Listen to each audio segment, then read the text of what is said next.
العليم من الشيطان الرجيم من همزه ونفسه ونفخه بسم الله الرحمن الرحيم إن الله يأمر بالعدل والإحسان وإيتاء ذي القربى وينهى عن الفحشاء والمنكر والبغي يعظكم لعلكم تذكرون۔ اس آیہ مبارکہ میں تین چیزوں کا اللہ نے حکم دیا اور تین چیزوں سے منع فرمایا۔ جن تین چیزوں کا اللہ حکم کرتا ہے وہ پہلی چیز عدل، اس کے بارے میں ہم پچھلے درس کے اندر کچھ بیان کر چکے ہیں۔ آگے ہے احسان۔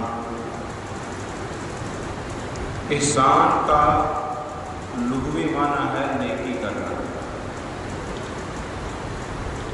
اور محدثین مفسرین کی اصطلاح میں اس کا معنی یہ ہے کہ بغیر بدلے کے کسی کے ساتھ احسان کرنا، بھلائی کرنا، نیکی کرنا۔ جس طرح اللہ رب العالمین نے ایمان والوں کی کچھ خصوصیات کو بیان کرتے ہوئے فرمایا وَيُطْعِمُونَ الطَّعَامَ عَلَىٰ حُبِّهِ مِسْكِينًا وَيَتِيمًا وَأَسِيرًا إِنَّمَا نُطْعِمُكُمْ لِوَجْهِ اللَّهِ لَا نُرِيدُ مِنكُمْ جَزَاءً وَلَا شُكُورًا۔ اللہ والے وہ ہیں کہ جو کھانا کھلاتے ہیں، کس کو؟ یطعمون الطعام علی حبہ مسکینا، حالانکہ خود بھی اس کھانے کی چاہت ان کو ہوتی ہے، جی چاہتا ہے کہ ہم یہ خود کھائیں، لیکن وہ مسکین کو، یتیم اور قیدی کو کھلا دیتے ہیں۔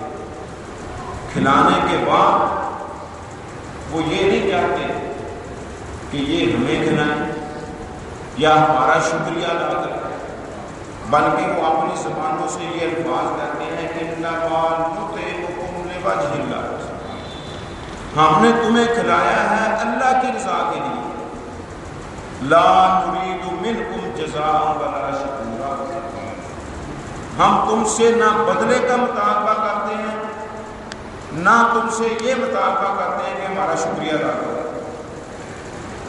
جب اللہ کی رضا کے لیے کوئی کام کرتا ہے تو پھر وہ بدلے کی امید نہیں رکھتا۔ اسی لیے اللہ رب العالمین نے جب والدین کے ساتھ نیکی کا حکم دیا تو یہی کہا وَبِالْوَالِدَيْنِ إِحْسَانًا، والدین کے ساتھ نیکی کرو۔ یہ نہیں کہ والدین ہماری دیکھ بھال کریں گے تو ہم ان کی کریں گے، وہ ہمیں پیسے دیں گے تو پھر ہم ان کا کام کریں گے، نہیں۔ والدین سے جب وہ بوڑھے ہو جائیں انسان کو پھر بدلے کی امید نہیں رکھنی چاہیے، شکریہ کی امید نہیں رکھنی چاہیے، بلکہ والدین کی للہ، اللہ کی رضا کے لیے وہ خدمت کرے۔ ایک آدمی ہے اللہ کے نبی صلی اللہ علیہ وسلم کے پاس، کہتا ہے اللہ کے پیارے پیغمبر من ابا، میں کس کے ساتھ نیکی کروں؟ نبی کریم صلی اللہ علیہ وسلم اپنی ماں کے ساتھ نیکی کروں۔ ماں کماتی تو نہیں، وہ مطلب بدلہ تو نہیں دے گی، وہ زیادہ سے زیادہ یہ کہے گی اللہ تیرا بھلا کرے، اللہ تجھے جزا دے، اللہ تیری آخرت بہتر کرے، اللہ دنیا کے اندر تجھے دعائیں دے، باقی وہ مال و دولت اور پھر اعلیٰ قسم کا شکریہ وہ والدہ اس کا ادا کرے، یہ اس کو امید نہیں ہونی چاہیے۔ آپ نے میں اپنی ماں کے ساتھ نیکی کرتا ہے اللہ کے پیارے پیغمبر، پھر دل کرتا ہے نیکی کرنے کا، پھر ماں کے ساتھ کرو، اللہ کے پیارے پیغمبر، پھر دل کرتا ہے آپ نے پھر اپنی ماں کے ساتھ کرتا ہے۔ آپ نے جب 3 مرتبہ وعدہ کرنا ہوئی پھر کہتا ہے اللہ کے نبی پھر نیکی کرنے کو جی جا، آپ نے سما پھر اپنے باپ کے ساتھ نیکی کرتا ہے، کہتا ہے اس کے بعد آپ نے میں بالکل بہتر ہے کہ اس کے بعد کس کے ساتھ نیکی کرنی ہے یہ مجھے زیادہ پتا ہے۔ تو یہ ہے کہ احسان کہتے ہی اس کو ہے کہ جو بغیر بدلے کے کسی کے ساتھ نیکی کی جائے. اسی لیے موسیٰ علیہ السلام کے دور میں ایک بڑا سرمایہ دار، بڑا مالدار آدمی، نام اس کا کیا تھا؟ قارون. دولت کتنی تھی؟ اتنی زیادہ دولت کہ اس نے جن سٹوروں کے اندر اپنی دولت رکھی ہوئی تھی، پھر ان کو دروازے لگائے ہوئے تھے، دروازوں کو تالے لگائے ہوئے تھے، ان کی جو چابیاں تھیں وہ ایک قوت والی جماعت کے اوپر بھاری بوجھ ہو جاتی تھی. جس کی چابیاں اتنی زیادہ ہیں، کتنے زیادہ خزانے ہوں گے. اللہ العالمین کے نیک بندوں نے اس کو یہی کہا، وَأَحْسِنْ كَمَا أَحْسَنَ اللَّهُ إِلَيْكَ. جس طرح اللہ نے تیری طرف نیکی کیا اس طرح تم بھی لوگوں کے ساتھ نیکی کر. یعنی یہ اللہ العالمین چاہتا ہے کہ جس طرح میں بندے کے اوپر نیکی کرتا ہوں، میں اس سے بدلے کی امید نہیں رکھتا کہ میرا بندہ مجھے بدلہ دے. اس طرح جب میں کسی کو نواز دوں، اس کو بھی چاہیے کہ وہ نیکی کرے بغیر بدلے کے، بغیر شکریہ کے. تو اس کو کہتے ہیں احسان. اور اللہ العالمین فرماتے ہیں بندے تو دنیا کے اندر احسان کرے گا، اس کا بدلہ میں تجھے احسان ہی دے دوں. سورہ رحمان کے اندر جس کو نبی کریم صلی اللہ علیہ وسلم فرمایا کرتے تھے کہ عروس القرآن، یہ قرآن کی دلہن ہے، خوبصورتی قرآن کی. اس کے اندر اللہ نے صاف لفظوں میں کہہ دیا، هل جزاء الاحسان الا الاحسان فبأي آلاء ربكما تكذبان. اللہ رب العالمین نے اس سے پہلے 4 جنتوں کا تذکرہ کیا ہے. وَلِمَنْ خَافَ مَقَامَ رَبِّهِ جنتان، اس کی آگے ساری وضاحت ہے. پھر آگے چل کر وَمِن دُونِهِمَا جنتان، ان 2 جنتوں کے علاوہ اور 2 جنتیں، یہ کن کو؟ ان لوگوں کو ملیں گی جو نیکی کرنے والے ہیں. هل جزاء الاحسان الا الاحسان فبأي آلاء ربكما تكذبان. میں نیکی کا بدلہ نیکی کے ساتھ دیا جائے گا. رب کی کون کون سی نعمت کو تم جھٹلاؤ گے؟ تو اس احسان کا اللہ رب العالمین حکم دیتا ہے. سورہ نحل کے اندر اللہ نے فرمایا ان اللہ یأمر بالعدل والاحسان وایتاء ذی القربى. اور اللہ حکم دیتا ہے کہ قریبیوں کو دو. نیکی کرنی ہے سب سے پہلے قریبی کا خیال رکھو. جب یہ آیت اتری نا سورہ آل عمران کی 4 پارے کی پہلی آیت، لن تنالوا البر حتى تنفقوا مما تحبون وما تنفقوا من شيء فإن الله يعلم وما تنفقوا من شيء. اور جو بھی تم خرچ کرو اللہ اس کو جانتا ہے. تو اب یہ آیت اتری. حضرت ابو طلحہ انصاری کہتے ہیں اللہ نے کہا ہے کہ اس وقت تک نیکی کو پہنچ ہی نہیں سکتے جب تک محبوب ترین چیز تم اللہ کے راستے میں خرچ نہ کرو. آئے اللہ کے پیارے پیغمبر کے پاس، کہتے ہیں اللہ کے پیارے پیغمبر میرے نزدیک میرے مال میں سے سب سے زیادہ پسندیدہ مال یہ مسجد نبی کے سامنے جو باغ ہے نا بحر الباب، یہ ہے. میں چاہتا ہوں اس کو اللہ کے راستے میں وقف کر دوں، اللہ کے راستے میں قربان کر دوں، خرچ کر دوں. نبی کریم صلی اللہ علیہ وسلم میں ابو طلحہ تجھے پتا ہے تیرے خالق تیرے معبود وہ کمزور ہیں، ندان ہیں، مسکین ہیں، آپ ان کو یہ دیں. حضرت ابو طلحہ انصاری نے اپنے خالق اور ماموں کے درمیان اس بات کو پھر تقسیم کر دیا.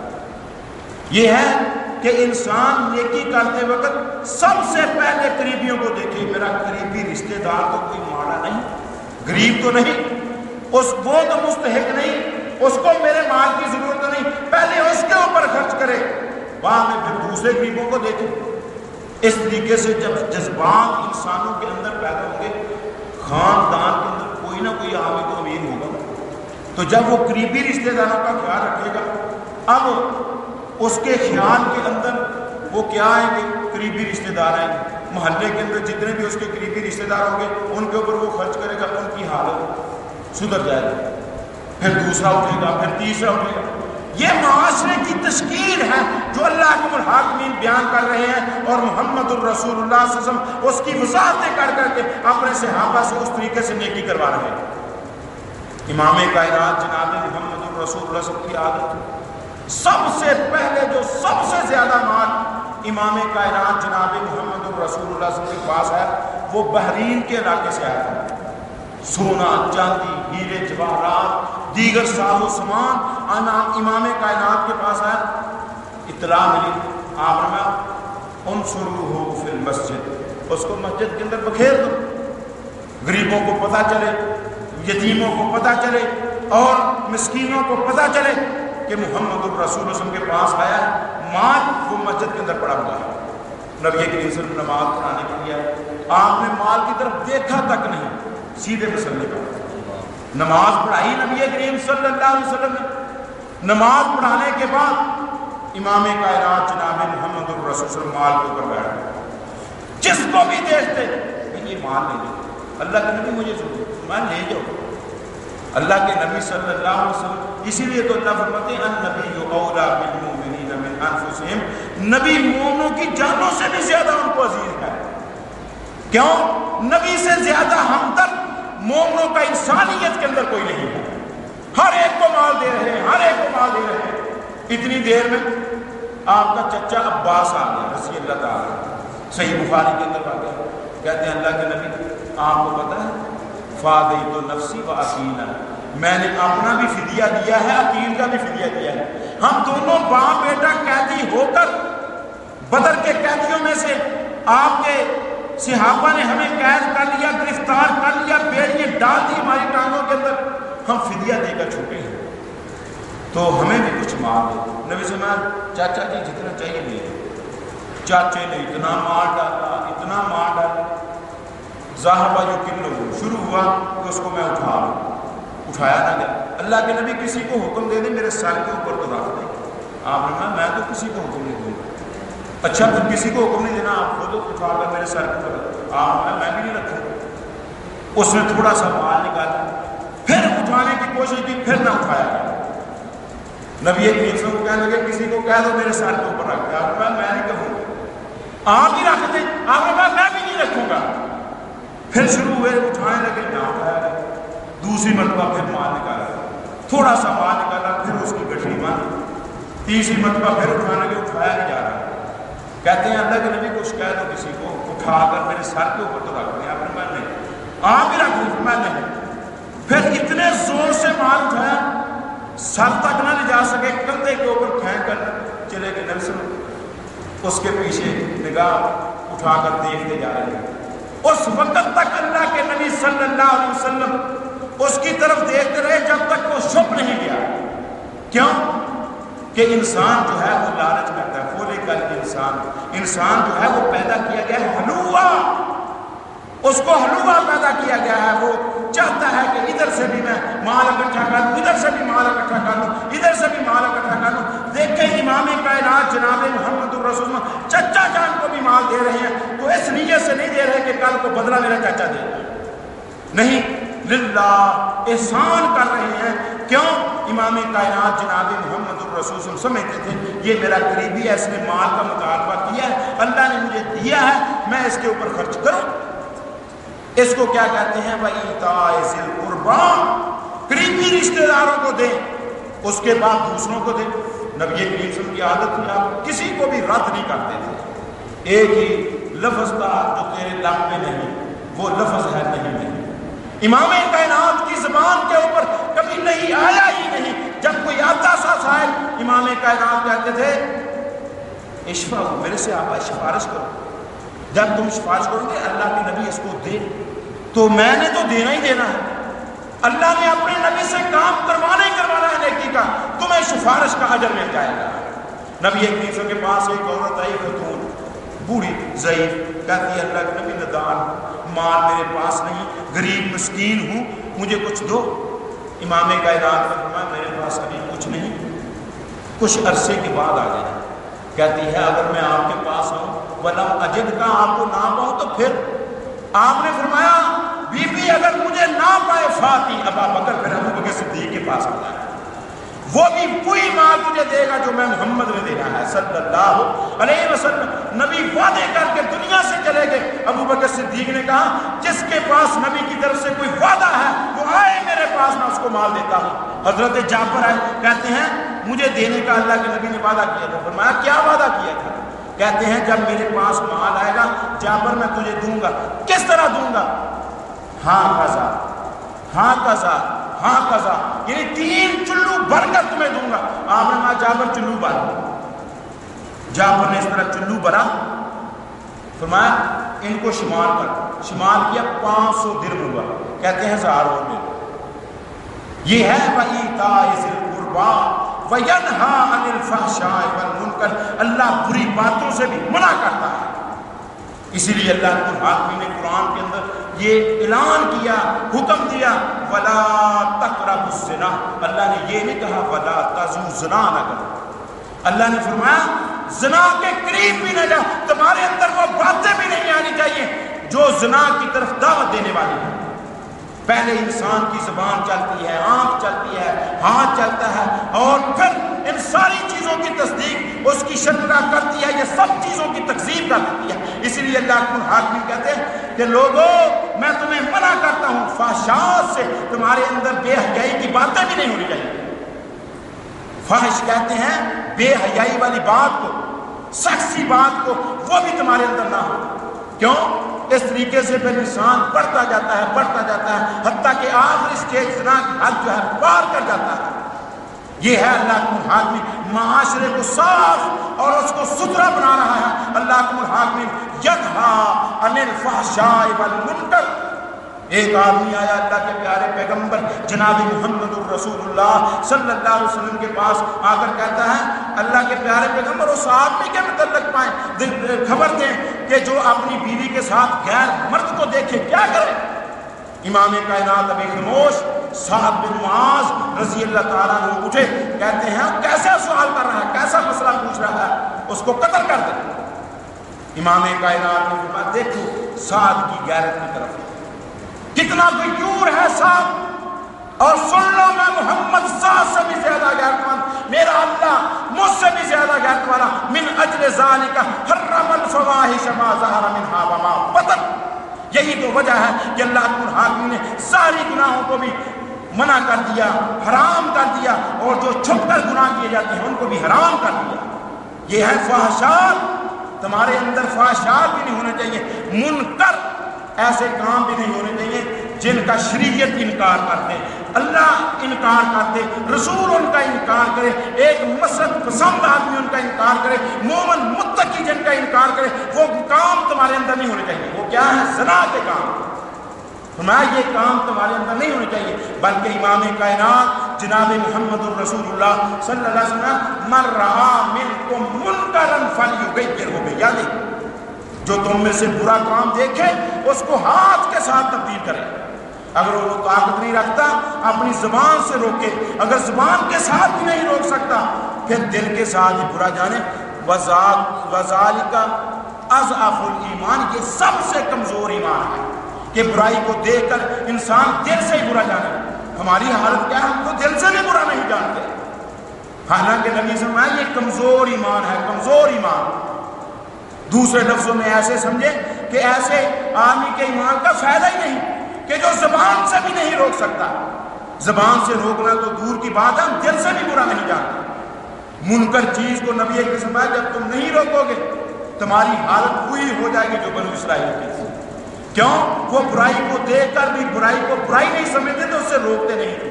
جو برائی سے روکتے نہیں تھے اللہ الحاکم نے ان کو بھی بندر اور خنزیر بنا دیا۔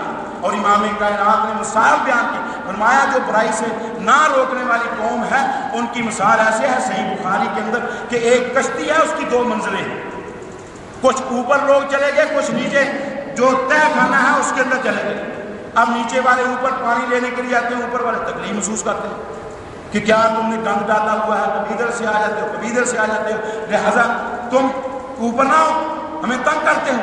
انہوں نے کہا اچھا ہم اوپر نہیں آتے۔ وہ کشتی کے اندر سراغ نکالنا شروع کر دیا۔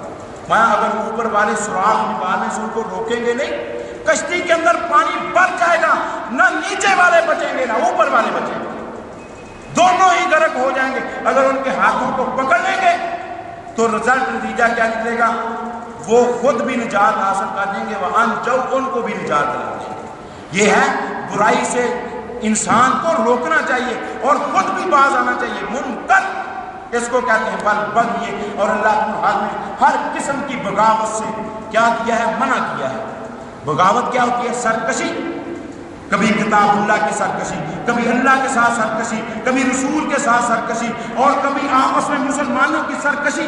اللہ فرماتے ہیں یہود و نصارہ کی جو لڑائیاں ہوئی تھی بغیم بینہم، ان کے آپس کے جو لڑائی جھگڑے اور بغاوتیں تھیں، انہوں نے ایک دوسرے کے اوپر چڑھائی کرنی شروع کر دی، جس کا نتیجہ یہ نکلا کہ اختلافات 72 فرقوں کے اندر بٹ گئے، اور ہمارے اختلافات اس قدر بڑے، بغاوتیں اس قدر بڑھ چکی ہیں کہ ہمارے 73 فرقے بن چکے ہیں۔ یہ اللہ الحاکمین کے حکم کی بغاوتیں ہم کرتے ہیں، جو اللہ کہتا ہے کہ تم اکٹھے ہو جاؤ، ایک رسی کو مضبوطی کے ساتھ ہم کہتے ہیں، ہم نہیں مانتے آپ کی بات، جب نہیں مانیں گے تو پھر نتیجہ کیا نکلے گا؟ وہی جو آج نکل رہا ہے۔ تو یہ اللہ الحاکمین نے اس آیت مبارکہ کے اندر 3 چیزوں کا حکم اور 3 چیزوں سے منع کیا۔ یعظکم، یہ معمولی واز نہ سمجھنا، مولوی کی تقریر نہ سمجھنا، علامہ فہامہ کی تقریر نہ سمجھنا، محدث اور مفسر کا یہ فتویٰ اور اس کی تقریر، اس کا واز نہ سمجھنا۔ یعظکم، یہ واز تمہیں اللہ کر رہا ہے، لعلکم تذکرون، تاکہ تم نصیحت حاصل کرنے والے بن جاؤ۔ اللہ سے دعا کریں اللہ رب العالمین اپنے احکام، اپنی منہیات جتنی بھی ہیں ان سے اللہ باز آنے کی توفیق نصیب فرمائے، اور اللہ کے حکموں کے مطابق عمل پیرا ہونے کی اللہ توفیق نصیب فرمائے، صحیح معنوں میں کتاب و سنت سمجھ کر اس کے مطابق زندگی بسر کرنے کی توفیق عطا فرمائے۔ اقول قولی ھذا سبحانک اللہم و بحمدک اشہد ان لا الہ الا انت استغفرک و اتوب الیک۔